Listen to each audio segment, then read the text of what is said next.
بسم اللہ الرحمن الرحیم۔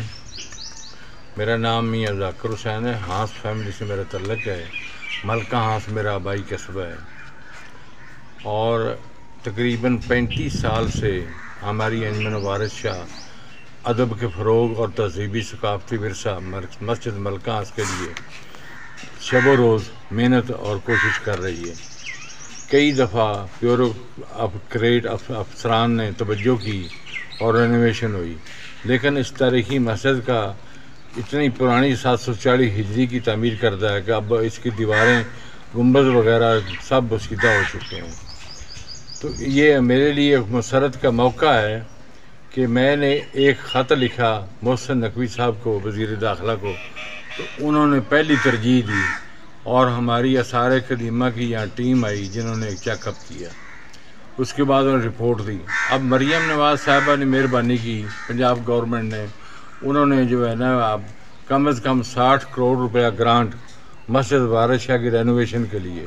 یہ ایک تاریخی اقدام ہے مسلم لیگ نون کے لیے اور میں سمجھتا ہوں کہ انہوں نے بہت تاریخی قدم اٹھایا ہے۔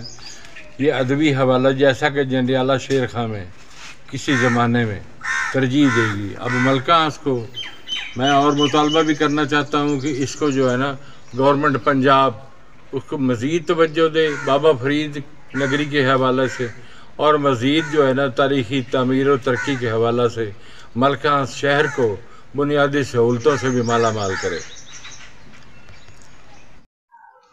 میرا نام علامہ ناصر سلطان طاہر ہے اور میں مسجد سید وارث شاہ رحمۃ اللہ علیہ میں بطور خطیب اور ناظم اپنے فرائض انجام دے رہا ہوں۔ میں اپنی طرف سے اور مسجد کی انتظامیہ کی طرف سے وزیر داخلہ پاکستان جناب محسن نقوی صاحب اور وزیر اعلیٰ پنجاب محترمہ مریم نواز صاحبہ، آپ کا شکر گزار ہوں کہ آپ نے مسجد سید وارث شاہ رحمۃ اللہ کے لیے تاریخی گرانٹ جو ہے وہ منظور کی، جس سے مسجد کی رینوویشن ہوگی۔ ہم بطور انتظامیہ اور ملکہ ہانس کے شہری ہونے کے حکومت پاکستان کے اور حکومت پنجاب کے شکر گزار ہیں۔